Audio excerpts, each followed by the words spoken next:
అందరము కూడా చప్పుల కొడుతూ ప్రభుని స్తుతిద్దాం. మనందరము కూడా ఈ పాట మనందరికి వచ్చిన పాటే అందరము కలిసి దేవుణ్ణి మహిమపరుద్దాం.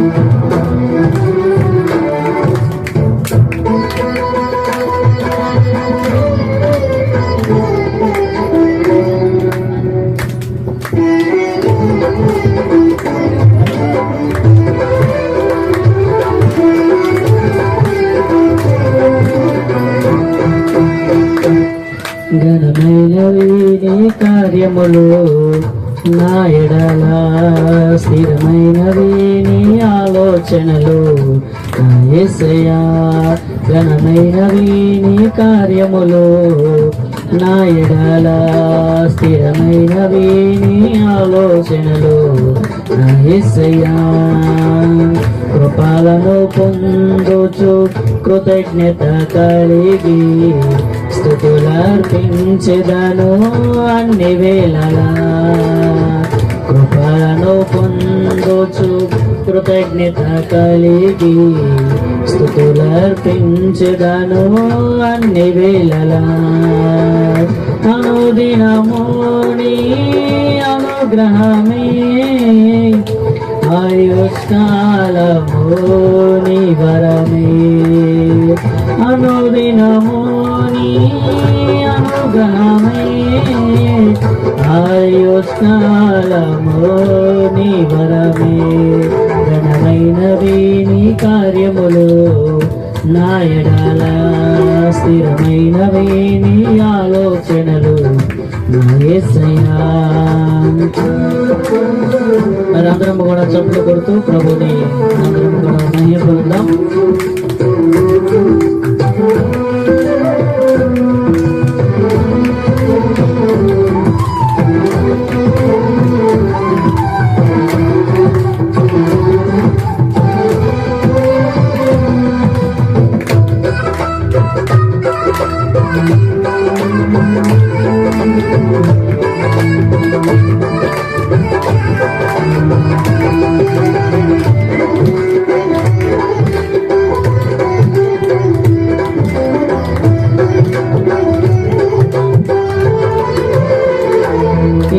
తెగులు సమీపించనీయక, ఏ కీడైనా దరిచేరనీయక, వ్యాపదలన్నీ తొలగే వరకు, ఆత్మలు నెమ్మది కలిగే వరకు.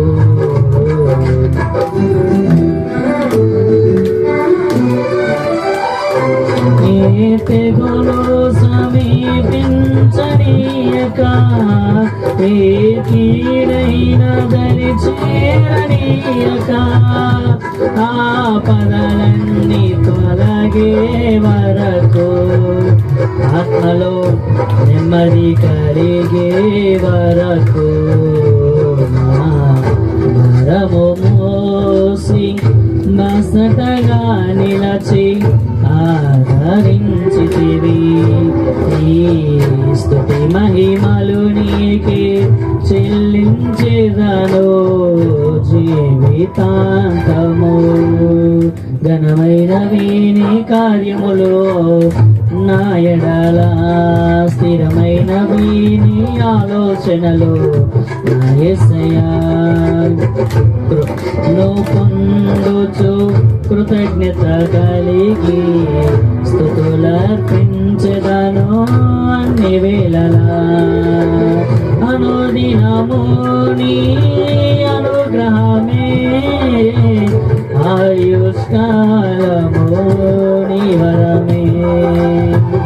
అనుదినము నీ అనుగ్రహమే, ఆయుష్కాలము నీ వరమే. ఘనమైనవి నీ కార్యములు నా ఎడల, స్థిరమైనవి నీ ఆలోచనలు నా యేసయ్యా.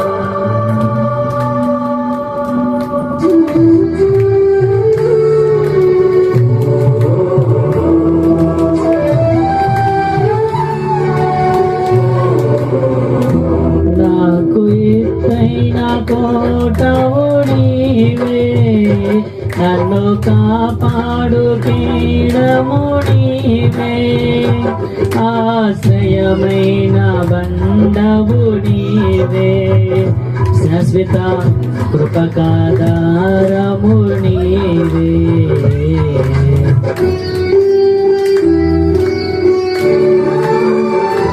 నాకు ఎత్తైన కోటవు నీవే, నన్ను కాపాడు పీడము నీవే, ఆశ్రయమైన బండవు నీవే, శాశ్వత కృపకాధారము నీవే. ప్రతిక్షణమున నీవు దీవెనగా మార్చి నడిపించుచున్నావు, ఈ స్తుతి మహిమలు నీకే చెల్లించెదను జీవితాంతము. ఘనమైనవి నీ కార్యములు, నా ఎడల స్థిరమైనవి నీ ఆలోచనలు, యేసయ్యా కృపలను పొందొచ్చు కృతజ్ఞత కలిగి స్తుతులర్పించెదను అన్ని వేళలా. అనుదినము నీ అనుగ్రహమే, ఆయుష్కాలము నీ వరమే, అనుదినము నీ అనుగ్రహమే, ఆయుష్కాలము నీ వరమే, ఘనమైనవి నీ కార్యములు, నా ఎడల స్థిరమైనవి నీ ఆలోచనలు, యేసయ్యా. అందరము కూడా చప్పట్లు కొడుతూ దేవుణ్ణి మహిమపడదాం. నీ కృప తప్ప వేరొకటి లేదయ్యా, నీ మనసులో నేనుంటే చాలయ్యా, బహుకాలముగా నేనున్న స్థితిలో నీ కృప నా ఎడల చాలునంటివే. పాడుతూ దేవుణ్ణి మహిమపడదాం.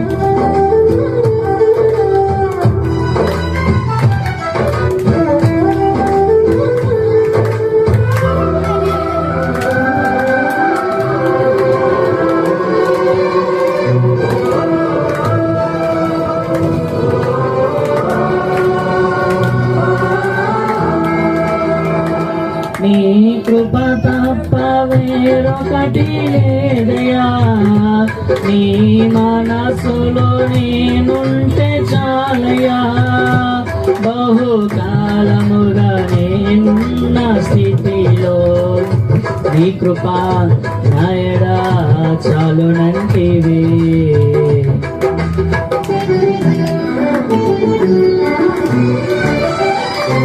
నీ కృప తప్ప వేరొకటి లేదయా, నీ మనసులో నేనుంటే చాలయా, బహుకాలముగా నేనున్న స్థితిలో నీ కృప నా ఎడ చాలునంటివే.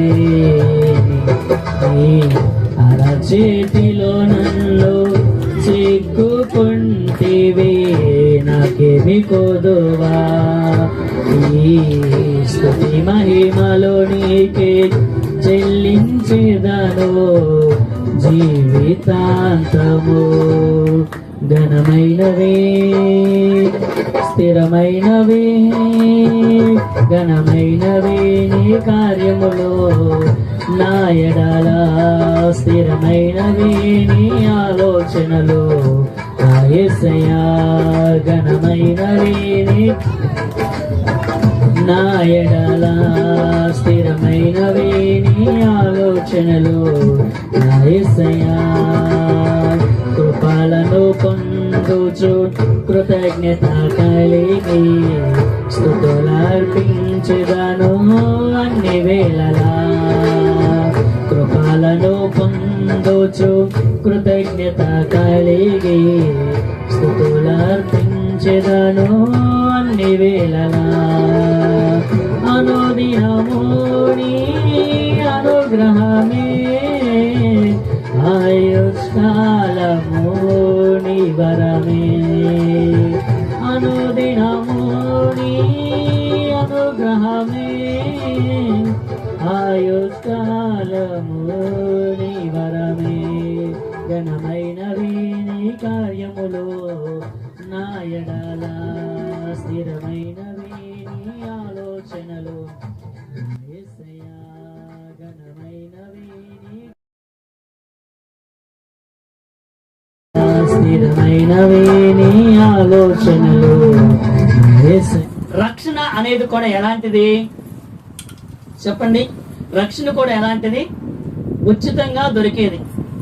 ఈ ఉచితంగా దొరికే సమయంలో మనము పొందుకోకపోతే, మనము రక్షణని తీసుకోకపోతే, తర్వాత వచ్చే పరిణామానికి బాధ్యత ఎవరు వహించాలి?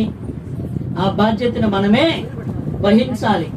నీవు నేను చనిపోయిన తర్వాత కూడా, నీవు నేను చనిపోయిన తర్వాత నరకంలో ఉండి వేదన చెందుతూ బాధపడుతూ, అయ్యో భూమి మీద ఉన్నప్పుడు ఉచితమైన రక్షణని నేను పొందుకోలేకపోయేనే, ఇక్కడికి వచ్చి నేను ఏం చేస్తున్నాను, ఇక్కడికి వచ్చి నేను బాధపడుతున్నాను, ఇక్కడికి వచ్చి నేను వేదన చెందుతున్నాను అంటే అప్పుడు మనకి అవకాశం దొరికిద్దా?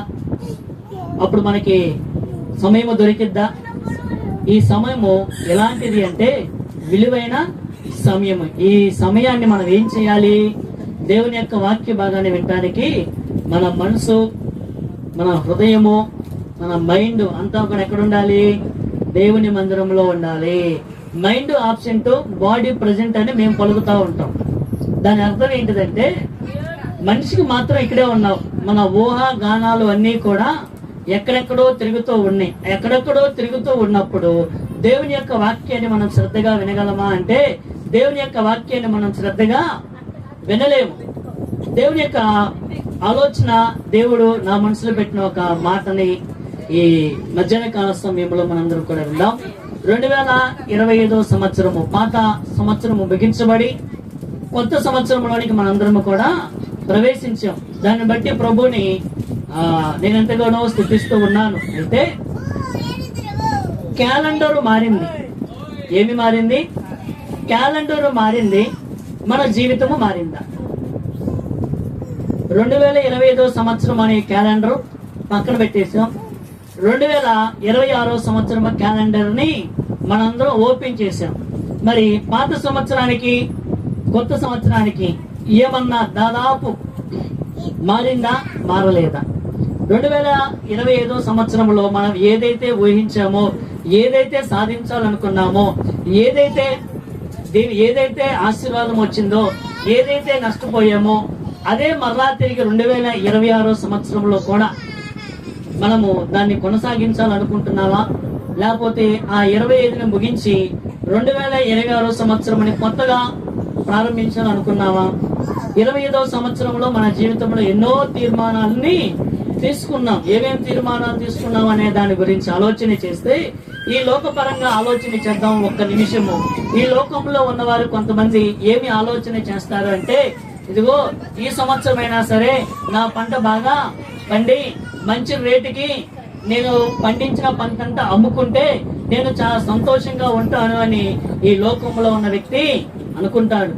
ఇంకా కొంతమంది ఏం ఆలోచన చేస్తా ఉంటారంటే, ఇదిగో ఈ సంవత్సరము నాకు ఎలాంటి అనారోగ్యత రాకూడదు, ఎలాంటి నష్టము జరగకూడదు, నేను వెళ్తున్న ప్రయాణంలో నాకు క్షేమం కావాలి, నేను చేస్తున్న ప్రతి పనిలో నేను అభివృద్ధి చెందాలి అని చెప్పి కొంతమంది ఆలోచన చేస్తూ ఉంటారు. ఇంతకీ నీవు నేను మనం ఏమి ఆలోచన చేసాము అంటే, మన జీవితంలో మనము శరీరకంగా కానివ్వండి, ఆత్మీయంగా కానివ్వండి, ఏమి ఆలోచన చేస్తాము?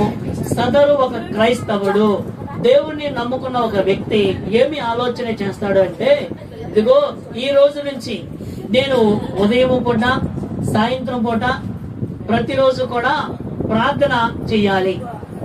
నేను చెప్పింది అర్థమైందా? ఏమనుకోవాలి? ఏమనుకుంటాం మనము? 2026 సంవత్సరములైనా సరే నేను ఏం చేయాలి? నేను ఉదయం పూట ఒక అరగంట, సాయంత్రం పూట ఒక అరగంట నేను దేవుని సన్నిధిలో సమయాన్ని గడపాలి అని అనుకున్నాం. ఎప్పుడు? 2025లో. దానిని మనం కొనసాగించామా? ఏ సమాధానం లేదు. దానిని మనము కొనసాగించామని అడిగాం. మనం తీర్మానం, నిర్ణయాలను తీసుకుంటాం. ఏమని? మొదటి రోజున జనవరి 1వ తారీఖున ఒక నిర్ణయం తీసుకుంటాం. ఈ రోజు నుంచి నేను ప్రార్థన చేయాలి, ఈ రోజు నుంచి నేను బైబిల్ చదవాలి, ఈ రోజు నుంచి నేను ఏం చేయాలి, ప్రతి ఆదివారం కూడా దేవుని సన్నిధికి వెళ్ళాలి అని నిర్ణయం తీసుకున్న మనము ఆ నిర్ణయం ప్రకారము మన జీవితము కొనసాగిందా లేదా, ఆ నిర్ణయము ప్రకారము మన జీవితము ముగించబడిందా లేదా అని ఆలోచన చేస్తే మహా అయితే ఒక 10 రోజులు, ఒక 20 రోజులు, ఒక 40 రోజులు మాత్రమే చేస్తుంటాం. మరి తర్వాత మిగిలిన రోజులన్నీ కూడా మనం తీసుకున్న నిర్ణయానికి కానీ మనం తీసుకున్న తీర్మానం కానీ ఎటు పోయిందో కూడా మనకి అడ్రస్ లేదు, అంతు లేదు. మళ్ళీ మనకి ఎప్పుడు గుర్తొచ్చింది ఆ మాట? డిసెంబర్ 31 రాత్రి, డిసెంబర్ 31వ తారీఖు రాత్రి రంగానే అయ్యో దేవునికి నేను 1వ తారీఖున మాట ఇచ్చేనే, ఆ మాటని నేను మర్చిపోయేనే, ఆ మాట ప్రకారం నా జీవితాన్ని నేను చేయలేకపోయానని బాధపడి, దేవా యేసయ్యా ఈ సంవత్సరం నన్ను క్షమించయ్యా, 2026 సంవత్సరంలో అయినా సరే నేనేం చేయాలి, మరలా ప్రార్థన చేస్తాను. ఎప్పుడు ఉదయం అరగంట, సాయంత్రం అరగంట అంటాము, బైబిల్ చదవాలంటాము, ప్రతి ఆదివారం చర్చికి రావాలి అని దేవుడితో తీర్మానం తీసుకున్నాము. కానీ దాని ప్రకారం మనం చేస్తున్నామా? దాని ప్రకారం మన జీవితాన్ని కొనసాగించామా? దేవుడిచ్చే వాగ్దానాలు, దేవుడిచ్చే దీవెనలు మాత్రం కావాలి, కానీ మనము దేవునికి ఇచ్చిన మాట మాత్రం మనం ఏం చేస్తాం? మనము మర్చిపోయాం. కానీ దేవుడు ఈ మధ్యాహ్న కాల సమయంలో దేవుడు మనందరికి ఒక వాగ్దానాన్ని ఇవ్వాలని ఇష్టపడ్డాడండి. దేవుడికి మహిమ కలుగును గాక. దేవుడు మనందరికి కూడా ఏమి ఇవ్వాలనుకుంటున్నాడు? ఒక వాగ్దానాన్ని అందరికీ కలిపి ఒక వాగ్దానం ఇవ్వాలని దేవుడు ఇష్టపడుతున్నాడు. యెషయా రాసిన గ్రంథము 43వ అధ్యాయము 19వ వచనాన్ని ఒకసారి మనందరం కూడా చదువుదాం. నేను ఒక నూతన క్రియ చేయుచున్నాను, ఇప్పుడే అది మొలుచును, మీరు దాన్ని ఆలోచింపరా. దేవునికి మహిమ కలుగును గాక. ఇక్కడ రాయబడిన మాట, చదవబడిన వాక్య భాగంలో ఉన్న మొట్టమొదటి లైన్ ఏంటిదంటే, ఇదిగో నేను ఒక నూతన క్రియ చేయుచున్నాను. దేవునికి మహిమ కలుగును గాక. దేవుడు మనందరి జీవితంలో కూడా నూతనమనే కార్యాన్ని దేవుడు చేయబోతూ ఉన్నాడు. నమ్మిన వాళ్ళు ఆమేన్ అని చెప్పండి. దేవుడు మనం నా జీవితంలో చేయాలి అనుకున్న వాళ్ళు ఒకసారి బిగ్గరగా ఆమేన్ అందామా? అద్భుతమైన కార్యం, ఇదిగో నేను ఒక నూతన కార్యము, నూతన క్రియ చేయుచున్నాను. నూతనమైన కార్యాన్ని దేవుడి నీ జీవితంలో, నా జీవితంలో, మనందరి జీవితంలో కూడా జరిగించుడుగాక ఉన్నాడు. అయితే ఆ నూతనమైన కార్యం చేయాలంటే మనము కూడా ఏం చేయాలి? దానికి తగ్గట్టుగా మనము జీవించాలి. దానికి తగ్గట్టుగా మనం ఏం చేయాలి? నడుచుకోవాలి. ఒక వ్యక్తి షాప్కి వెళ్ళి ఒక మొబైల్ ఫోన్ కొనాలనుకున్నాడంట. ఏ ఫోన్ కొనాలనుకున్నాడు? మొబైల్ ఫోన్ కొనాలి అనుకొని వెళ్ళి మొబైల్ ఫోన్ కొనుక్కున్నాడు. అది చూసిన వెంటనే బాగుంది అని చెప్పి బాక్స్ ఓపెన్ చేశారు, అన్ని సెట్ చేసేసాడు, సిమ్ములు వేసాడు, మెమరీ కార్డ్ వేసిన తర్వాత బయటికి వచ్చి, బయటికి వచ్చి ఈ ఫోన్ అటు ఇటు చూసుకొని తనకు నచ్చలేదు అని చెప్పి మరలా తిరిగి ఎక్కడికి వెళ్ళాడు? మరలా తిరిగి షాప్లోనికి వెళ్ళాడు. మరలా తిరిగి ఎక్కడికి వెళ్ళాడమ్మా? షాప్లోనికి వెళ్ళాడు. ఇది నాకు నచ్చలేదన్నా, ఇంకొక ఫోన్ కావాలి అన్నాడు. వెంటనే దాని ధర ఏమైపోయింది? వెంటనే దాని యొక్క ధర పెరిగిందా తరిగిందా? బంగారం అయితే పెరిగింది, కానీ బంగారం కాదు ఇది, బంగారం కాదుగా. బంగారం అయితే సరేలే ఇంకో రూపాయి ఎక్కువ ఇచ్చేస్తాంలే అయ్యా అని చెప్పి బయట ఎవరో ఒకరు కొనేవాళ్ళు. కానీ ఇదేమైపోయింది? తాను 25,000 రూపాయలు పెట్టుకున్న ఫోన్ అయినా, 50,000 పెట్టుకున్న ఫోన్ అయినా సరే అక్షరాలుగా 10,000 తగ్గించేశాడు. ఎంత తగ్గించేశారు? 10,000 తగ్గించేసి, ఇదిగో నీ ఫోన్ నాకు ఇచ్చేసావు కదా, ఇదిగో డబ్బులు అని చెప్పి అతని చేతిలో పెట్టాడు. అంటే ఒక వస్తువుని కొన్నప్పుడు దాని యొక్క ధర అనేది తగ్గిపోయింది. మనం ఏ వస్తువును కొన్నా దాని యొక్క ధర ఏమైపోయింది? తగ్గిపోయింది. కానీ దేవుడిచ్చే ఆ యొక్క నూతనమైన కార్యం అనేది, దేవుడు మన జీవితంలో చేసే మేలు అనేది ఎన్నటికీ కూడా తగ్గిపోదు. ఏమైపోయింది? దాని యొక్క విలువ అనేది రోజు రోజుకి పెరిగిపోయింది. బంగారం ధర ఏ విధంగా అయితే రోజు రోజుకి మారిపోతుందో, అదే విధముగా దేవుడు చేసే కార్యము నీ జీవితంలో, నా జీవితంలో, మనందరి జీవితంలో ఏమవ్వాలి? అలాగ నూతనంగా దేవుడిచ్చే కార్యము దాని యొక్క విలువ అనేది పెరిగిపోయింది. అందుకే రోమీలకు రాసిన పత్రిక 6వ అధ్యాయం 4వ వచనంలో రాయబడి ఉంటది. రోమీలకు రాసిన పత్రిక 6వ అధ్యాయము 4వ వచనాన్ని మనందరం కూడా ఒకసారి చదువుదాం. రోమీలకు రాసిన పత్రిక 6వ అధ్యాయం 4వ వచనంలో రాయబడి ఉంటది. కాబట్టి తండ్రి మహిమ వలన క్రీస్తు మృతులలో నుండి ఎలాగూ లేపబడినో అలాగే మనమును నూతన జీవము పొందిన వారమై నడుచుకున్నట్లు మనము బాప్తిస్మము వలన మరణములో పాలు పొందుటకై ఆయనతో కూడా పాతి పెట్టబడితిమి. ఇక్కడ రాయబడిన మాటను మనం ఆలోచన చేసినట్లయితే, తండ్రి మహిమ వలన క్రీస్తు మృతులలో నుండి ఎలాగూ లేపబడినో అలాగే మనము కూడా నూతన జీవములోనికి రాబోతూ ఉన్నాము. ఈ 2026 సంవత్సరములో 25 సంవత్సరము కంటే 26వ సంవత్సరం ఎంత విలువైనది అంటే దేవుడే మన జీవితాన్ని మార్చబోతూ ఉన్నాడు. దేవునికి మహిమ కలుగునుగాక. ఏం చేయబోతూ ఉన్నాడు? 2026వ సంవత్సరంలో మన జీవితాన్ని దేవుడే మార్చబోతూ ఉన్నాడు. అలాగే ఎంతగా మార్చబోతూ ఉన్నాడు అంటే మనం ఆలోచన చేసినట్లయితే మరొక వచనంలో ఉంటది. ఇదే రోమిలికి రాసిన పత్రిక 7వ అధ్యాయము 6వ వచనాన్ని మనం క్షమించండి, రోమిలికి రాసిన పత్రిక 7వ అధ్యాయము 6వ వచనంలో రాయబడి ఉంటది. ఇప్పుడైతే దేని చేత నిర్బంధింపబడితమో దాని విషయమై చనిపోయిన వారమై ధర్మశాస్త్రము నుండి విడుదల పొందితిమి గనుక మనము అక్షరానుసారమైన ప్రాచీన స్థితి గలవారము కాక ఆత్మానుసారమైన నవీన స్థితి గలవారమై సేవ చేయించు ఉన్నాము. అంటే ఈ 2025వ సంవత్సరంలో దేని చేత అయితే మనము బంధించబడి ఉన్నామో, అర్థమైందా? 2025వ సంవత్సరంలో దేని చేత అయితే బంధించబడి ఉన్నాము అంటే పాపములో బంధించబడి ఉన్నాము, శాపములో బంధించబడి ఉన్నాము, మరణం అనే అంచులో మనము బంధించబడి ఉన్నాము, సాతాను బంధ కట్లలో మనము ఉండిపోయాము. చివరికి ఇంకా ఎక్కడున్నాము అంటే మొహమాటం లేకుండా చెప్పే మాట మనందరికీ తెలుసు. దేని చేత అయితే మనము బంధించబడి ఉన్నామో అంటే మన మనసులో ఉండాల్సిన దానిని బయటికి తీసుకొని వచ్చి, అర్థమవుతుందా? మన మనసులో ఉండాల్సిన వాటిని ఎక్కడికి తీసుకొచ్చి బయటికి తీసుకొచ్చి అందరి ముందు బహిర్గతంగా చెప్పుకుంటూ మనము తిరుగుతూ ఉన్నాము. మేము పలానా వారము, మేము పలానికి సంబంధించిన వారము, మేము మీ దగ్గరికి రాము అని చెప్పి అలాంటి కట్లలో మనము బంధించబడి ఉన్నాము కదా. ఆ బంధపు కట్లలో నుంచి దేవుడి సంవత్సరము విడిపించబోతూ ఉన్నాడు. దేవునికి మహిమ కలుగునుగాక. ఏ పరిస్థితుల్లో ఉన్న దేవుడు ఏం చేయబోతూ ఉన్నాడు? ఏ పరిస్థితుల్లో ఉన్న దేవుడు నిన్ను నన్ను ఏం చేయబోతూ ఉన్నాడు? అనారోగ్యత అనే బంధకట్లలో ఉంటే చివరికి నరకమనే అంచుల్లో ఉన్నా కానీ దేవుడు ఏం చేయబోతూ ఉన్నాడు? దేవుడు నిన్ను నన్ను మనందరినీ కూడా విడిపించాలని దేవుడు ఇష్టపడుతూ ఉన్నాడు. అందుకే మరొక మాటను మనం చదివినట్లయితే కొరింథీయులకు రాసిన 2వ పత్రికలో మరొక మాట రాయబడి ఉంటుంది. కొరింథీయులకు రాసిన 2వ పత్రిక 5వ అధ్యాయము 17వ వచనంలో రాయబడి ఉంటది. కాగా ఎవడైనను క్రీస్తు నందున్న ఎడల వాడు నూతన సృష్టి, పాతవి గతించును, ఇదిగో క్రొత్తవాయెను. ఎవరైతే దేవుని యందు నిలిచి ఉంటారో, ఎవరైతే దేవుని యందు విశ్వాసం ఉంచుతారో, ఎవరైతే దేవుని దగ్గరకు వచ్చి ఇదిగో దేవుడు నా సొంత రక్షకునిగా నేను అంగీకరిస్తున్నానని నమ్మి విశ్వసించి బాప్తిస్మము తీసుకున్నారో వారందరి జీవితంలో ఏం చేయబోతూ ఉన్నాడు అంట? పాతవన్నిటినీ తీసివేసి దేవుడు నూతనంగా వారి జీవితాన్ని కట్టబోతూ ఉన్నాడు. ఇప్పుడు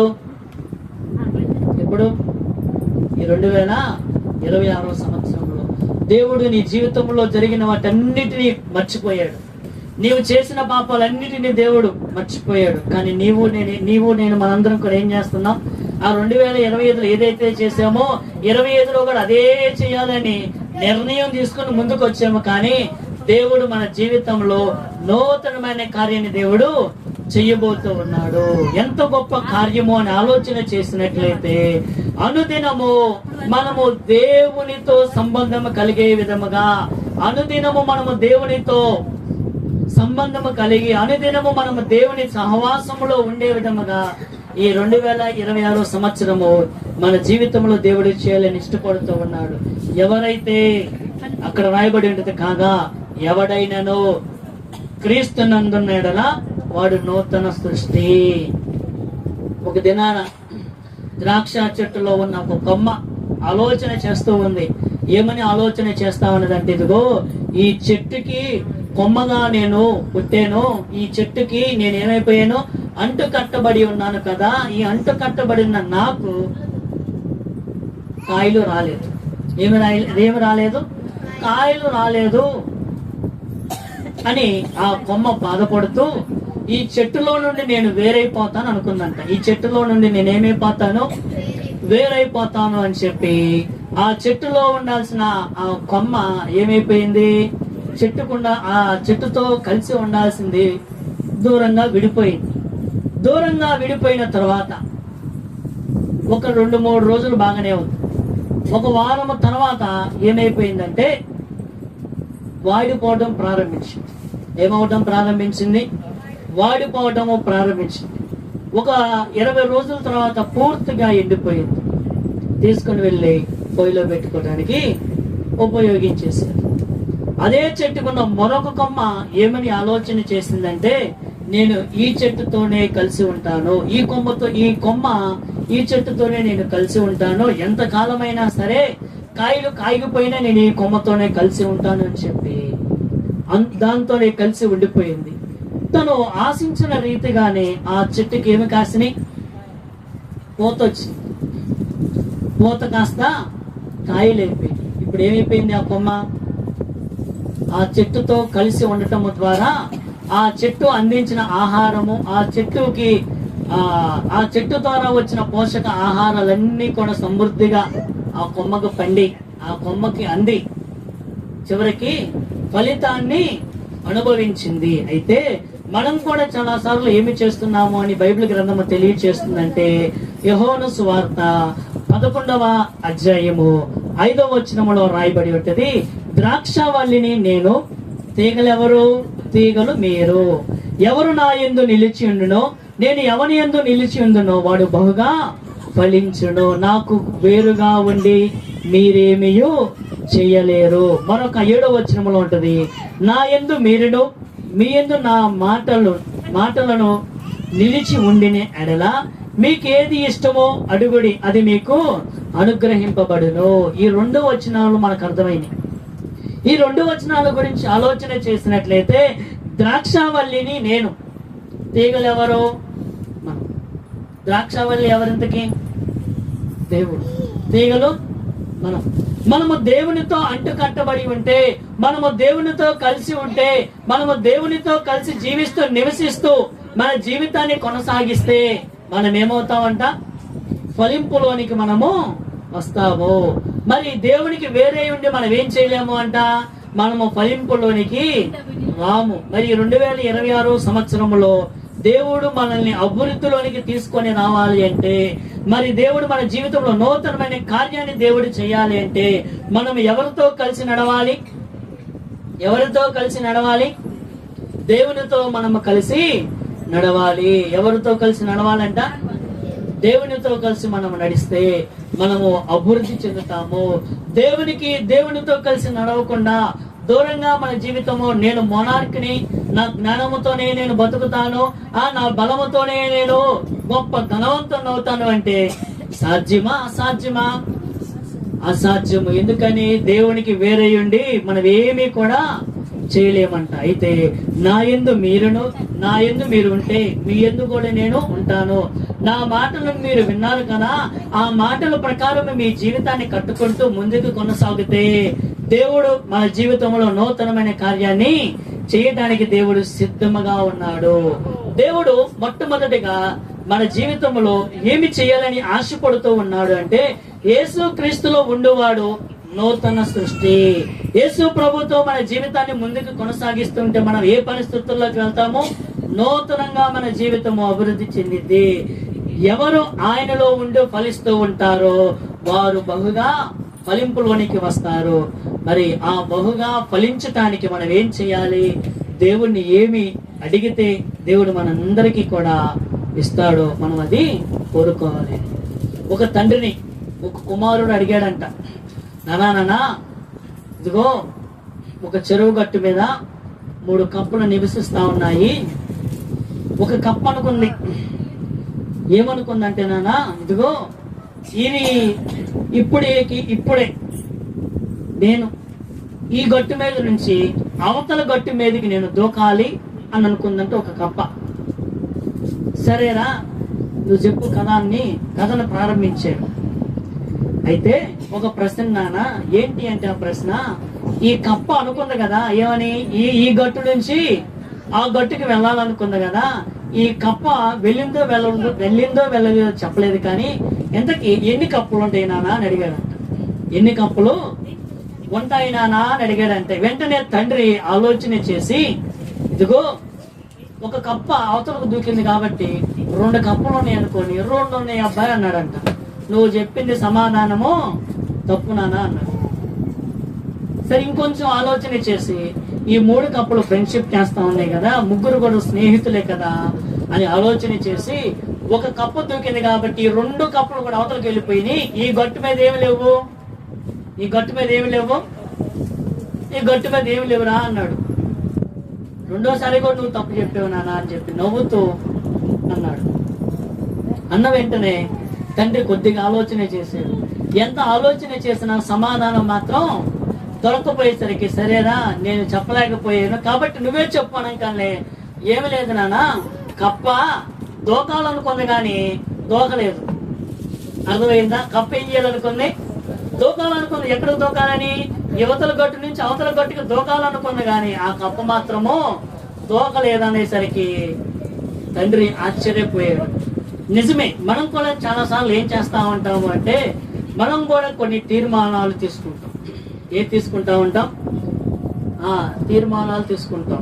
విశ్వాసులు ఎలాంటి తీర్మానాలు తీసుకుంటారంటే, ఈ సంవత్సరము నేను బైబిల్ చదవడం ప్రారంభించాలి, 1 సంవత్సరంలో బైబిల్ మొత్తం కూడా ఏం చేయాలి, పూర్తి అయిపోవాలి అని నిర్ణయం తీసుకున్నాం. కానీ 1-2 అధ్యాయాలు 3 అధ్యాయాలు చదివేలేక ఏమైపోయింది, సంవత్సరం మొత్తము కూడా చదివినా ఏమి దాటలేదంట. ఆది కాండము మొదటి గ్రంథమునే మనం మొదటి పుస్తకముని ఏం చేయలేకపోయారు, దాటలేకపోయారు. అనుదినము వేకువజామున లేచి ప్రార్థన చేయాలంటాం. 1 రోజు 2 రోజులు చేసాం, మరి తర్వాత 7 8 నిద్ర లేసాం. అంతేనంటారా కాదంటారా? నేను ప్రతిరోజు కూడా దేవునికి సమయం ఇవ్వాలి అని 2.5 గంట నేను సమయం ఇవ్వాలి అని తీర్మానం తీసుకున్నాం. కానీ ఏమైపోయింది ఆ తీర్మానము? ఇతరులకు నేను సువార్త చెప్పాలి అని చెప్పి అనుకున్నాం, ఇతరుల కోసం నేను ప్రార్థన చేయాలి అనుకున్నావు, కానీ దాని ప్రకారం మనము చేస్తున్నామా? ఆలోచన చేస్తే మనం ఎవరం కూడా దేవుడికి మాట ఇచ్చాం, కానీ ఆ మాట ప్రకారం మన జీవితాన్ని ముందుకు కొనసాగించలేకపోతూ ఉన్నాం. కానీ దేవుడు చెప్తున్న మొట్టమొదటి మాట ఏమిటి అంటే, నూతనమైన కార్యము నీ జీవితంలో జరగాలి అంటే, నూతనమైన కార్యము మన జీవితంలో జరగాలి అంటే దేవుడు మొట్టమొదటి ఒక షరతు ఇస్తున్నాడు. ఏంటి ఆ షరతు అంటే, యెషయా రాసిన గ్రంథంలోనే ఆ యొక్క షరతును మనం చూసినట్లయితే, యెషయా రాసిన గ్రంథము 43వ అధ్యాయము 15వ వచనంలో రాయబడి ఉంటది. ఆ మాటను మనందరము కూడా చదువుదాం. యెషయా రాసిన గ్రంథము 43వ అధ్యాయము 15వ వచనంలో ఉంటది. యెహోవానగు నేనే మీకు పరిశుద్ధ దేవుడను, ఇశ్రాయేలు సృష్టికర్తనగు నేనే మీకు రాజును. దేవునికి మహిమ కలుగునుగాక. హల్లెలూయా. దేవుడు మాట ఇచ్చిన వాగ్దానం ఏమిటి అంటే, యెహోవానగు నేనే మీకు పరిశుద్ధ దేవుడను. దేవుడు మాట్లాడుతూ ఉన్నాడు. దేవుడు ఇస్తున్న మాట ఏమిటంటే, నీవు నేను మనందరము కూడా పరిశుద్ధముగా ఉంటే, పరిశుద్ధమైన జీవితాన్ని మనం జీవిస్తే దేవుడి కార్యాన్ని చేయాలని ఇష్టపడుతూ ఉన్నాడు. ఏమి చేయాలని దేవుడు ఇష్టపడుతూ ఉన్నాడు? ఆ పరిశుద్ధ దేవుని యొద్దకు వచ్చిన మనము మన జీవితంలో నూతనమైన కార్యము జరగాలి అంటే మన హృదయం ఏమై ఉండాలి? మన హృదయము పరిశుద్ధముగా ఉండాలి. మన హృదయం ఎలా ఉండాలి? మంచిగా ఉండాలి. ఒక మాటలో చెప్పాలి అంటే, ఒక వ్యక్తి తెల్ల చొక్కా వేసుకొని రోడ్డంతా తిరిగి వచ్చాడు. తిరిగి వచ్చిన తర్వాత తన భార్య ఆ తెల్ల చొక్కాను మొత్తాన్ని చూసి, ఇదిగో ఇక్కడ ఏడో ఒక మచ్చ కనపడింది అన్నాడు. ఏం కనపడుతుందంట? ఊరు మొత్తం తిరిగి వచ్చాడు. తెల్ల చొక్కా కాస్త ఏమైంది? తెల్లగానే కనపడుతుంది, కానీ ఆ తెల్ల చొక్కా మీద ఒక చుక్క మాత్రమే పడింది, ఇంకు చుక్క పడింది. ఇప్పుడు ఆ తెల్ల చొక్కా మొత్తం కనపడాలా, ఆ ఇంకు చుక్కే కనపడాలా? చెప్పండి అమ్మా. మనకేం కనపడిద్ది? తెల్ల చొక్కా శుభ్రంగా ఉందని కనపడిద్దా, ఆ మరక కనపడిద్దా అంటున్నా? తెల్ల చొక్కా కనపడదు మనకి. ఏం కనపడిద్ది? ఆ తెల్ల చొక్కా పైన ఉన్న ఒక చిన్న మరకని మనం చూస్తే మనం ఎంత బాధపడతామో, దేవుడు కూడా మన జీవితంలో బాధపడకూడదు. ఏం చూసి? మన జీవితం ఎలా ఉండాలి అంట. అందుకే మరొక మాటను మనం చదివినట్లయితే ఫిలిప్పీలకు రాసిన పత్రికలో ఒక మాట రాయబడి ఉంటుంది. ఆ మాటను కూడా మనం చదువుదాం. అక్కడ రాయబడిన మాటను మనం చదువుదాం. ఫిలిప్పీలకు రాసిన పత్రిక, ఫిలిప్పీలకు రాసిన పత్రికలో ఒక మాట రాయబడి ఉంటుంది. ఏంటి ఆ మాట అంటే, నేను పరిశుద్ధుడినై ఉన్నాను గనక మీరును కూడా ఏమై ఉండాలి? పరిశుద్ధులుగా ఉండండి. దేవునికి మహిమ కలుగును గాక. హల్లెలూయా. ఏం రాయబడి ఉంది? నేను పరిశుద్ధుడినై ఉన్నాను గనక మీరు కూడా ఏమై ఉండండి? పరిశుద్ధముగా ఉండండి అని దేవుని యొక్క వాక్యము మనకి తెలియచేస్తూ ఉన్నది. దేవుడు ఎలాంటి వాడు? నీవు నేను సేవిస్తున్న దేవుడు ఎలాంటి వాడు? పరిశుద్ధమైన దేవుడు. పరిశుద్ధమైన దేవుణ్ణి మనం ఆరాధన చేస్తూ ఉన్నప్పుడు మన హృదయం కూడా ఏమైపోయి ఉండాలి? పరిశుద్ధముగానే దేవునికి కనపడాలి.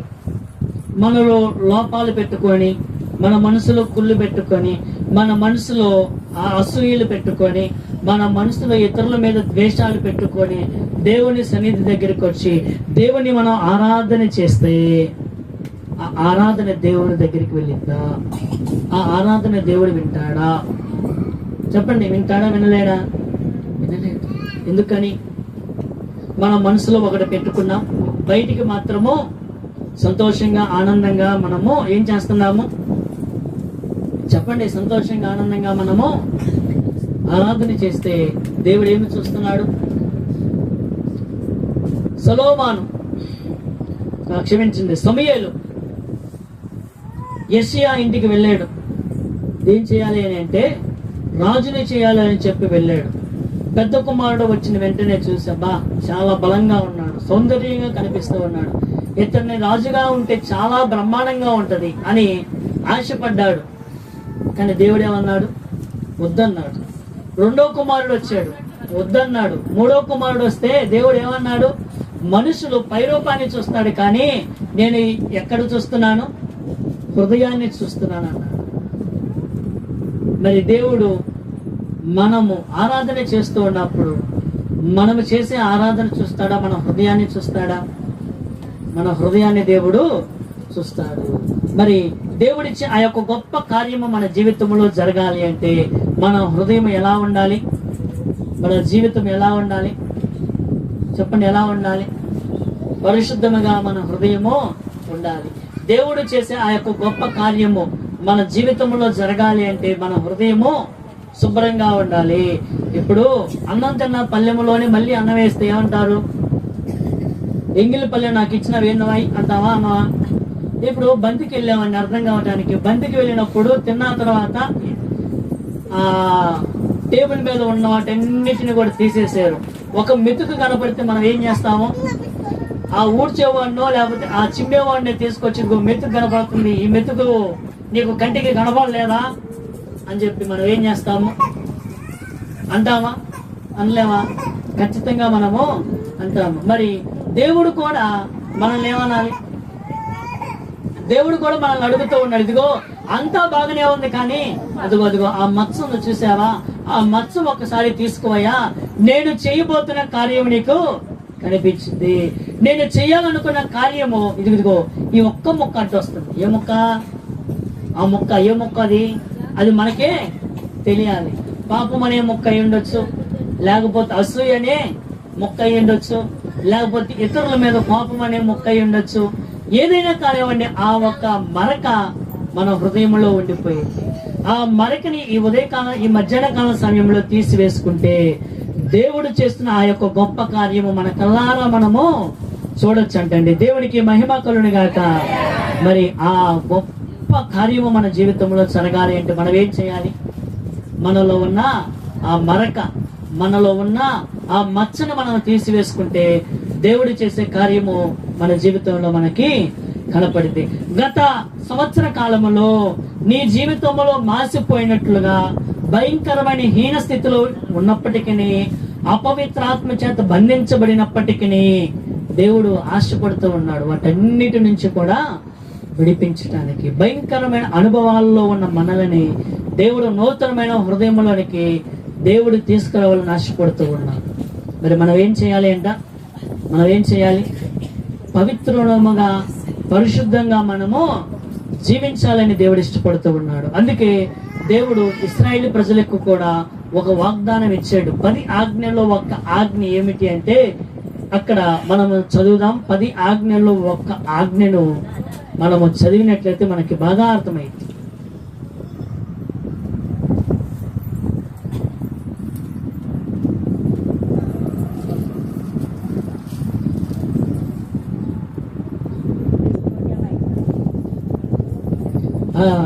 ఈ నిర్గమాకాండం 20వ అధ్యాయము 2వ వచనము 3వ వచనాన్ని చదివినట్లయితే, నీ దేవుడైన యెహోవాను నేనే, నేను తప్ప వేరొక దేవుడి నీకు ఉండకూడదు.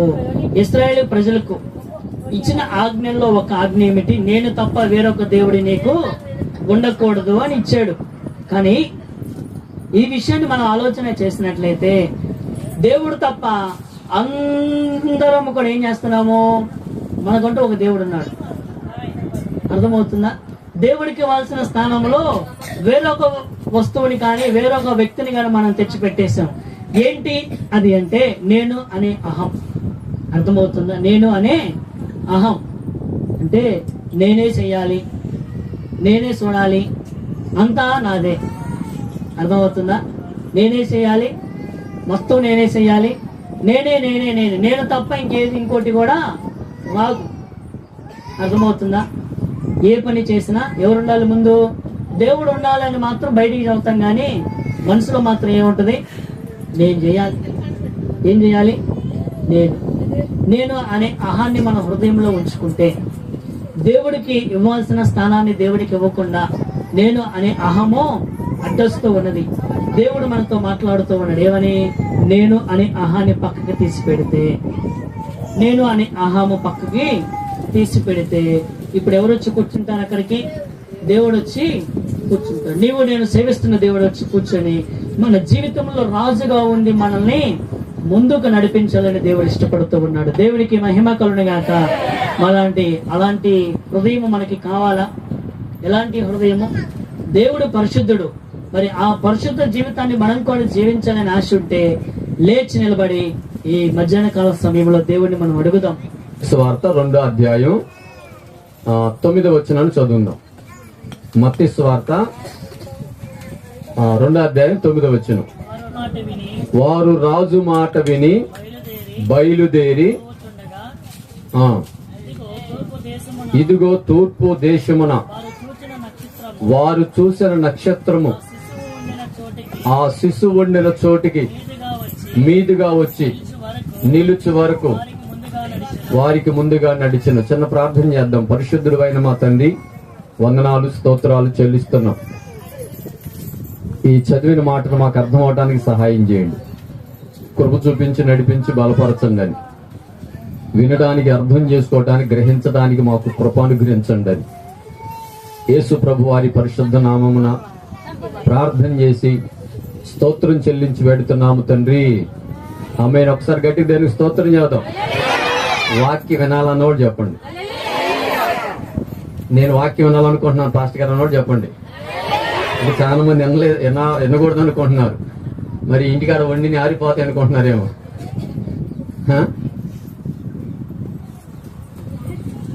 నేను ఈ మాట కొంచెం టైం తీసుకొని చెప్తాను, కొంచెం శ్రద్ధగా విందాం. ఇప్పుడు దాకా పాస్టర్ గారు ఏం వాక్యం చెప్పాడు? ఇక్కడే ఉన్నారు, ఎక్కడన్నా ఉన్నారా? ఇక్కడే ఉన్నారు, ఎక్కడన్నా ఉన్నారా? ఇక్కడే ఉన్నారు, ఎక్కడన్నా ఉన్నారా? ఎవరి గురించి చెప్పాడు? ఎక్కడున్నాడు? ఎవరు అయినా ఊరకట్ట వాడతాను. నైమాను ఎలీషా మాట విన్నాడు, వింటూనే యుద్ధంలో మునిగి లేచాడు.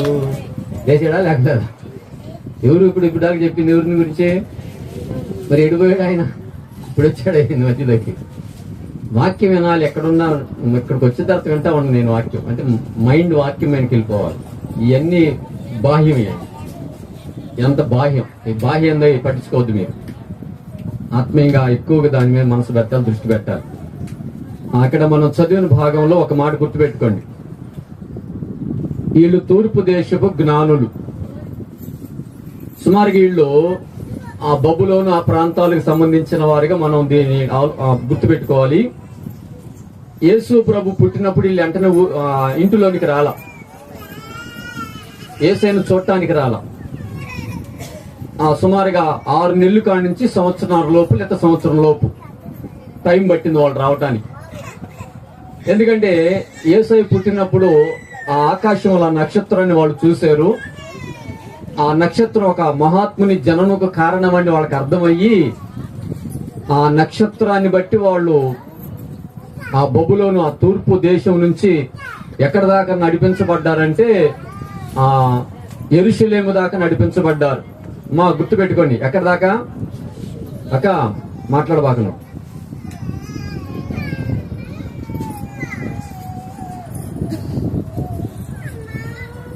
యెరూషలేము దాకా నడిపించబడ్డారు. వాళ్ళు అనుకున్నారు వచ్చేసాము ఇంకేముంది, హేరోదు దగ్గరికి యెరూషలేములో మొత్తానికి రాజుగారి ఇంట్లో పుట్టుంటాళ్ళు అనుకొని మొత్తానికి ఎక్కడికి వచ్చారు? హేరోదు రాజు దగ్గరికి వచ్చారు. ఈయన గురించి కొంత చరిత్ర ఎట్లా ఉందంటే భార్యని చంపాడంట. ఎవరిని చంపాడు? దేనికోసం అంటే అధికారం కోసం. కొడుకుల్ని కూతుర్ని చంపాడంట. దేనికోసం? అధికారం కోసం. ఎంత క్రూరమైన వాడు! దేనికోసం అమ్మా? దేనికోసం? అధికారం కోసం. భార్యని, కొడుకుల్ని, కుమార్తెలను ఏం చేశాడు? తన వారిని కూడా కొంతమందిని చంపినట్లుగా చరిత్ర చూస్తుంటే అర్థమవుతుంది. మరి అలాంటి వ్యక్తి దగ్గరికి వీళ్ళు వెళ్ళారు. కారణం ఏంటంటే వీళ్ళని ఎవరు నడిపించారు? ఒక్కడవే చెప్పావన్నా, ఇంకెవరో చెప్పారు అనుకోకడు. ఎవరు నడిపించారు వాళ్ళని ఇప్పుడు దాకా? నక్షత్రాలు పగులు కనపడతాయా, రేత్రి కనపడతాయా? అంటే రాత్రి ప్రయాణం వెళ్ళదు, పగల ప్రయాణం కాదు. ఎందుకంటే పగల కనపడదుగా. వాళ్ళు ఆ నక్షత్రాన్ని బట్టి నడుస్తా వచ్చారు. టైం ఎంత పట్టిందో మనకు కొంత వేరియేషన్ పెట్టుకున్నాం. 6 నెలలు, సంవత్సరం, సంవత్సరంన్నర. ఎందుకంటే 2 సంవత్సరాల మగపిల్లలందరినీ చంపేయమన్నాడు తర్వాత. అలాంటి వ్యక్తి అతను. కారణం ఏంటంటే అధికార దాహం కోసం తన వారినే తను చంపిన వాడుగా మనకు కనబడుతున్నాడు. అయితే అక్కడికి వెళ్ళారు వీళ్ళు. దాంట్లోంచి మళ్ళీ బయటకు వచ్చిన తర్వాత వాళ్ళ నక్షత్రం నడిపిస్తుంది అని మనకు అర్థమైంది. నేను ఇక్కడ ఒక మాట చెబుతా, దేవుడు ఎవరిని నడిపిస్తారు? మళ్ళీ చెబుతా, దేవుడు ఎవరిని నడిపిస్తాడు? మళ్ళీ చెబుతా, దేవుడు ఎవరిని నడిపిస్తాడు? నిన్నేమి నడిపిస్తుంది? 2 విషయాలు. నిన్ను ఏమి నడిపిస్తుంది? దేవుడు ఎవరిని నడిపిస్తాడు? చాలా విషయాలు ఉండి ఒక్క విషయం చెబుతా నేను. దేవుడు ఎవరిని నడిపిస్తాడు? దేవుడు ఎవరిని నడిపిస్తాడు? నేను కొంచెం వివరం చెప్తాను మీ అందరికి. ఇశ్రాయేలు ప్రజలు ఐగుప్తు దేశంలో ఎన్ని సంవత్సరాలు ఉన్నారు?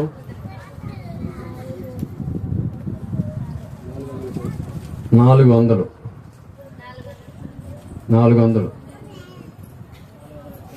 437. ఇది కరెక్ట్.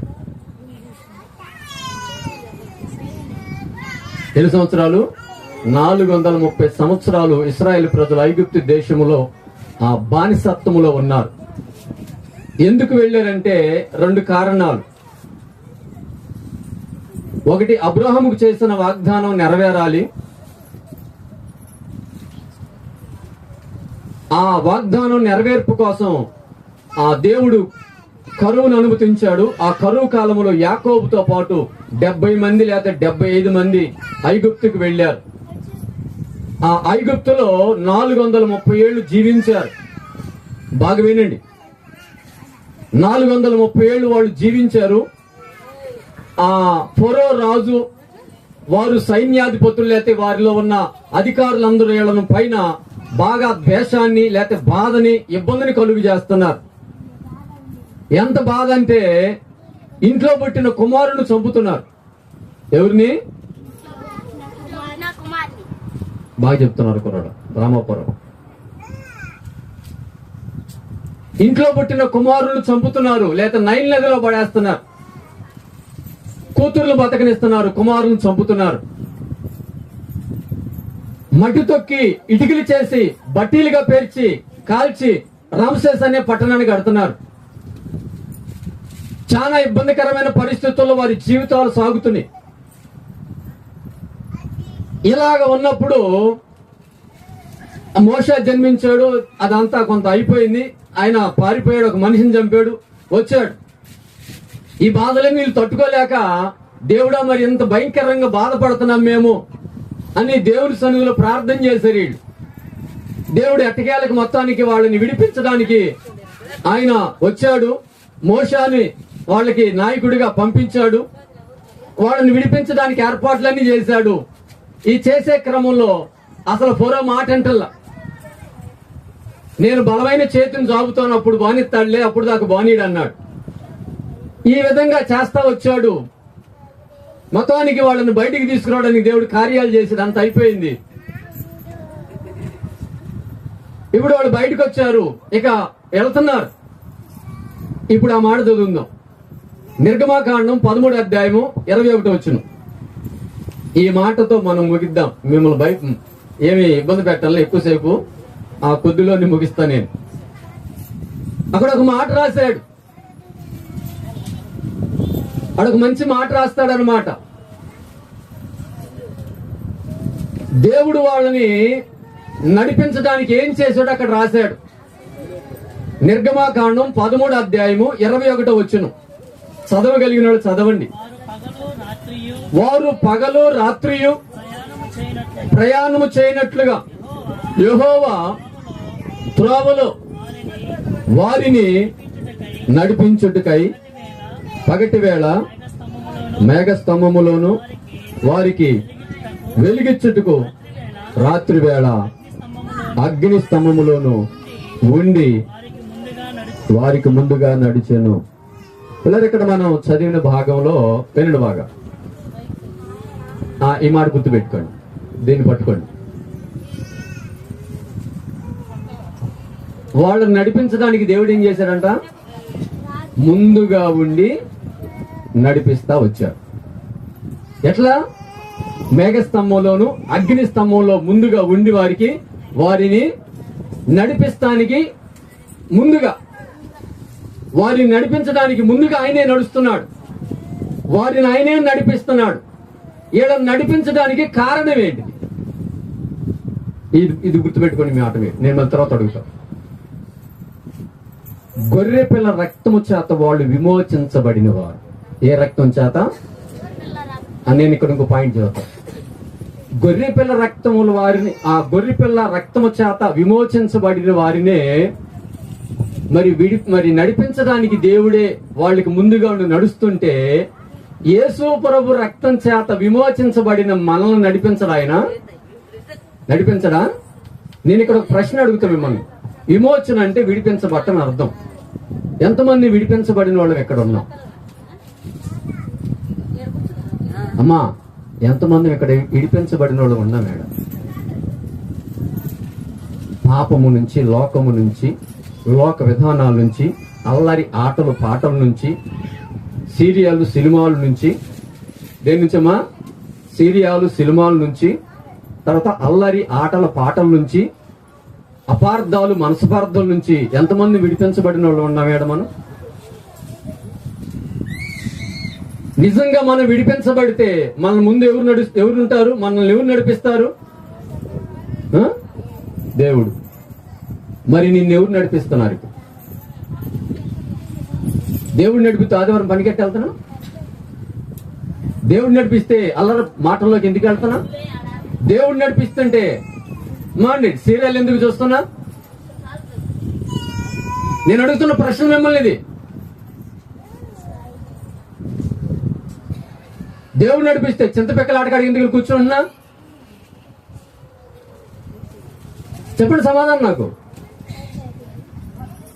నీ పని, నీ కుటుంబం, నీ భార్య, నీ పిల్లలు, దేవుని విధానమే నీ జీవితంలో కనపడింది. నీ దేవుడు నడిపిస్తే నీ కుటుంబాన్ని పోషించడం, నీ కుటుంబాన్ని సంరక్షించడం, నీ కుటుంబాన్ని భద్రం చేసుకోవటం, నీ సమస్యలకు పరిష్కారాలు వెతుక్కుంటూ దేవునితో నడవటమే నువ్వు విమోచించబడిన వ్యక్తివై. అంతేగాని లోక విధానాల్లోకి నీకెందుకు వెళ్తాం? అవి నీకు పట్టవుగా. పడతాయా? గొర్రెపిల్ల రక్తములో విమోచించిన వారిని అంట ఎట్లా నడిపించాడు తెలుసా? 40 ఏళ్ళు నడిచిన చెప్పులు అరిగిపోలేదంట. ఏమరిగిపోలా? చెప్పులు పాతకెళ్ళ. ఎన్ని రోజులు ఉంటాయి మనం చెప్పులు తెచ్చుకుంటే పాత పడకుండా? అన్న ఎన్ని రోజులు ఉంటాయి అన్న సుమారుగా? పాత పడకుండా, అరిగిపోవడం కాదు. 4 రోజులు, వారానికి ఏమవుతాయి మనం? 40 ఏళ్ళు నడిచినా ఏం కలదంట? గొర్రెపిల్ల రక్తములో విమోచించిన వారికి అంత కేర్ తీసుకుంటే దేవుడు మనకు తీసుకోడా? ఇంకొక మాట రాశాడు, 40 ఏళ్ళు అంట బట్టలు పాతకెళ్ళలేదంట. ఏం వెళ్ళలేదంట? మాసిపోవటం వేరు, తర్వాత ఎలిసిపోవటం వేరు. మాసింది అంటే మట్టి అయ్యి మాసిపోయి ఉంటాయి, ఉతికితే మళ్ళీ వేరుగా ఉంటాయి.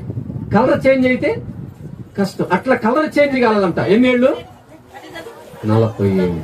ఇంకొక మాట చెబుతా, దేవుడు నడిపిస్తే కాళ్ళు వాయలేదంట 40 ఏళ్ళు. ఎన్నేళ్ళు? గొర్రెపిల్ల రక్తములో విమోచించబడిన వారికి అంత కేర్ తీసుకుంటే దేవుడు యేసు రక్తంలో విమోచించబడిన వారికి, యేసు రక్తం చేత విడిపించబడిన వారికి ఇంకెంత కేర్ తీసుకుంటాడు దేవుడు? తీసుకోడా? నీ కడుపును పుట్టిన బిడ్డలకు నువ్వు ఎంత కేర్ తీసుకున్నా, దోమాలిద్దో, ఎగవాలిద్దో, దుమ్ముబడిద్దో, ఏందమ్మునువా పిల్లలు తరపోతుంటే వాడు ఏదైనా టోకెన్ చేస్తే వాడు దెబ్బ కొట్టబోతుంటే ఏందమ్మునువా నేనే కొట్టనైతే ఎంత కేరు నీకు కదా? ఏంది ఒకళ్ళు మాట్లాడట్లా. చిన్నపిల్లలు తల్లి స్పందిస్తున్నారు, పెద్ద పిల్లలు తల్లి స్పందించట్లా. అదేందన్నా మేము వాళ్ళకి వెళ్ళదంటే మీరు అందరూ కానీ వాళ్ళకి గెలుతున్నా బాబు, మీకు తెలియట్లా. నిజమిటిదా? కరెక్ట్. వాళ్ళు తలకి చూపుతున్నారు. పిల్లలు మీరెంత కేర్ తీసుకుంటే మరి యేసు రక్తం చేత విమోచించబడి విడిపించబడిన మీ జీవితాల్లో దేవుడు ఎంత కేర్ తీసుకుంటాడు? దాన్ని అట్టనొచ్చు. ఎంత ఇంకా భద్రత ఆయన కలిగి ఉంటాడు మీ పట్ల, నా పట్ల. ఏ విషయంలో? నడిపించడం. మరి దేవుడు ఎందుకు ఈ భూమి మీదకి వచ్చాడు? ఒక మాట రాశాడు, మరణం దాకా నడిపిస్తా అంట, తర్వాత మహిమలోకి మనం తీసుకెళ్తానికి. ఎప్పుడు దాకా? మరణం దాకా నడిపించడానికి వచ్చాడు. మరణం దాటించడానికి మనకు ఆయన వచ్చాడు. ఎంతమంది నడిపించబడుతున్నాం దేవుని చేత? అవన్నీ ఉండి చెప్పడానికి టైం సరిపోదు. నేను ఒకటి, విమోచించబడిన వారిని నడిపిస్తాడు. మరి నువ్వు విమోచించబడ్డావా? యేసు రక్తం ద్వారాగా ఈ లోక సంబంధమైన జీవితం, పాపము నుంచి, శాపకరమైన విధానాల నుంచి నువ్వు విడిపించబడితే ఎవరు నడిపిస్తారు నిన్ను? ఎవరు నడిపిస్తారు? నేను చెప్పాల. యోహాను సువార్తలో ఒక మాట చెప్పాడు, ఆయన తన సొంత గొర్రెలన్నిటినీ ఏం చేస్తాంట? వెలుపలకు నడిపిస్తాడు. వాటికి ముందుగా ఉంటాడంట. ఎవరుంటారు నీకు ముందుగా? దేవుడు ముందుగా ఉండి నిన్ను నడిపిస్తాడు అన్ని పరిస్థితుల్లో. గుర్తుపెట్టుకో. ఇంకొక మాట చెప్పి ముగిస్తా నేను. ఇంకొక మాట ఏంటంటే, నమ్మిన వారిని నడిపిస్తాడు. ఎవరినమ్మా? ఒకటి, విమోచించబడిన వారిని. 2, నమ్మిన వారిని. ఈ మాట చెప్పి ముగిస్తా నేను. అబ్రహాము తన పెద్ద దాసుని పిలిచాడు. పేరేంది? ఎలియాజర్. రైట్. మమ్మీ లేకుండా డమ్మీలు అయిపోయారు వీళ్ళంతా. ఏం చేశాడు? వచ్చి నా తొడ కింద చేయబెట్టమన్నాడు. అయ్యా అదేంటంటే పెట్టవా అన్నాడు.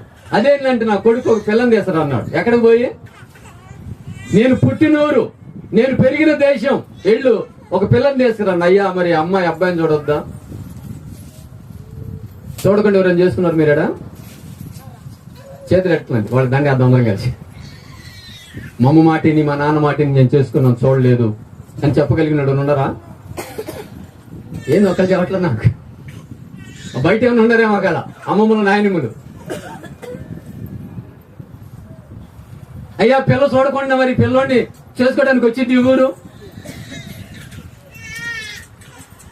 రాకపోతే నా తొడకను చేయబెట్టావుగా, ప్రమాణాల విషయం నీకేం బాధ్యత లేదా? నా కొడుకుని అడిగి తీసుకెళ్ళకూడదు. ఎక్కడికి తీసుకెళ్ళకూడదు? అడిగి తీసుకెళ్ళకూడదు.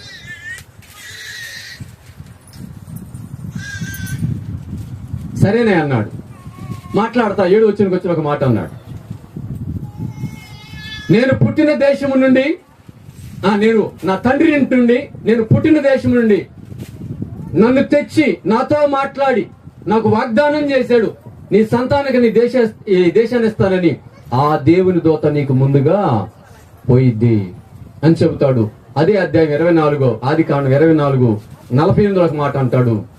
అక్కడ ఎలియాజరు మాట అంటాడు, ఆయన సరైన మార్గాన్ని నన్ను నడిపించాడు. దేవునికి స్తోత్రం చేద్దాం. నమ్మినోళ్ళను సరైన మార్గంలో నడిపిస్తాడు ఆయన. మరి నిన్ను నడిపించాడా? నేను చెప్తా ఒక విషయం. నా కొడుకు వ్యవహారంలో మాట చెప్పాడు నాతో. దేవుడు ప్రార్థన చేస్తుంటే ఈ విషయం చెప్పాడు. మా అబ్బాయి ఒక మాట చెప్పాడు నాతో, వాళ్ళే వస్తారు మన ఇంటికి ఆ పిల్లని చెప్పాడు. ఇప్పుడు చేసుకున్న స్టెల్లా వాళ్ళే వచ్చారు ముందు. మా అబ్బాయి నాకు చెప్పాడు, నాకు ఇది చెప్పాడు, ఈ వాళ్ళే వస్తారని చెప్పాడు దేవుడు నాతో అన్నాడు. వాళ్ళే వచ్చారు. నాకేం చెప్పాడంటే వాళ్ళ ఇంటి పేరు చెప్పాడు, వాళ్ళ నాన్న పేరు చెప్పాడు, వాళ్ళ ఇల్లు ఎక్కడుంటుందో చూపించాడు, వాళ్ళ కలర్ ఎక్కడుంటుందో చూపించాడు నాకు. మళ్ళీ చవితి మాట, వాళ్ళ కలర్ ఎట్టుంటుందో, వాళ్ళ నాన్న పేరు ఏందో, వాళ్ళ ఇంటి పేరు ఏందో నాకు చెప్పాడు దేవుడు. ఈ మాట చెప్పాడు. దీనికి ముందు కొన్ని ప్రార్థనలు చేసేది 5 కూడా చేశాను. 5 విషయాలు కూడా చెప్పాడు నాకు. ఏ పిల్ల లాంటిది చెప్పాడు నాకు. మరి సరైన మార్గంలో నడిపించలేదా? నడిపించలేదా? నువ్వు నమ్మితే నీ పిల్లల విషయంలో, నీ చదువుల విషయంలో, నీ భవిష్యత్తు విషయంలో, నీ ఇల్లు కట్టుకునే విషయంలో, నీ పంట పాటల విషయంలో ఏం చేస్తాడు దేవుడు? నిన్ను నడిపిస్తాడు. ఏం కావాలేడా? ఇక్కడ ఇంకొక పేరు పెట్టుకుందాం. నిన్ను పిలిచిన దేవుడు, నిన్ను తెచ్చిన దేవుడు. ఎవరు? నిన్ను పిలిచిన దేవుడు, నిన్ను తెచ్చిన దేవుడు నిన్ను సరైన మార్గంలో నడిపిస్తాడు. మరి దేవుడు తెచ్చాడా నిన్ను ఎక్కడికి? దేవుడు తేవడానికి నిన్ను పిలిచాడు ఎక్కడికి? పేరు పెట్టి పిలిచిన దేవుడవో నన్ను గర్భములోనే. పడదాం. పేరు పెట్టి పిలిచిన దేవుడవో నన్ను గర్భములోనే రూపించిన దేవుడా. పేరు పెట్టి పిలిచిన దేవుడవో నన్ను గర్భములోనే.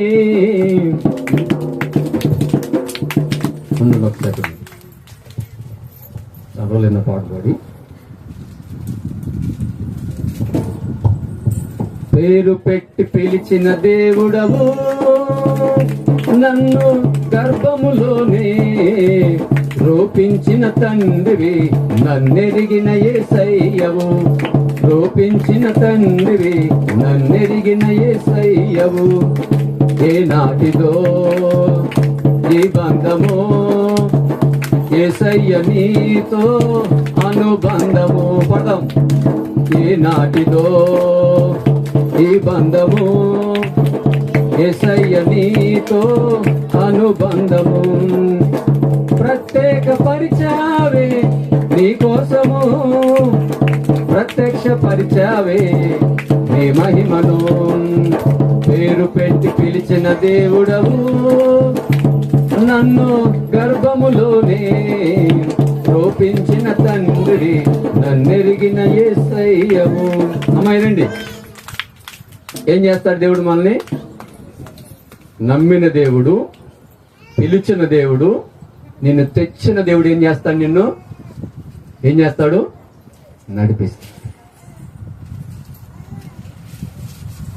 నడిపిస్తాడు. ఈ మధ్య ప్రార్థన చేస్తే బెసలేల్ అనే వ్యక్తిని గురించి బైబిల్ చెప్పాడు. నేను వాళ్ళకి సామర్థ్యాన్ని ఇచ్చానని. ఏం చేయటానికంటే సేవ చేయటానికి. ఆయన సామర్థ్యాన్ని ఇచ్చేవాడు నిన్ను నడిపించడానికి.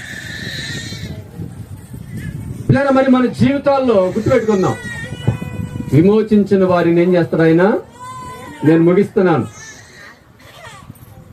అమ్మా వినండి, నాకెళ్ళి చెప్పండి, నాకెళ్ళి చూడండి ఒకసారి. విమోచించిన వారిని నడిపిస్తాడు. రెండోది నమ్మిన వారిని, పిలిచిన వాళ్ళని, తెచ్చిన వాళ్ళని ఏం చేస్తాడు ఆయన? నడిపిస్తాడు. ఎట్లా? సరైన మార్గంలో నిన్ను నడిపిస్తాడు దేవుడు. అయితే ఇప్పుడు ఏం చేయాలి? ఆయన నడిపించాలంటే నీ మీద దృష్టి పెడతాడు, నీకు ఉపదేశం చేస్తాడు, నీకు ప్రయోజనకరమైన మార్గంలో నిన్ను నడిపిస్తాడు. నువ్వు చేయాల్సిన పని అంటే ఆయన మాట ఆలకించాలి. ఏం చేయాలి? యెషయా గ్రంథం 48, 17, 18 మాటలు మనం చదువుకుంటాం. మరి ఆలకిస్తావా? ఏం చేస్తాడు ఇప్పుడు ఆయన? నిన్ను సరైన మార్గంలో, నీకు ప్రయోజనం కలిగించే మార్గంలో నడిపిస్తాడంట. ఇంకొక మాట అంటాడు యెషయా కీర్తనలు 32:8, నీ మీద దృష్టి పెట్టి నీకు ఆలోచన చెబుతాడు అంటాడు.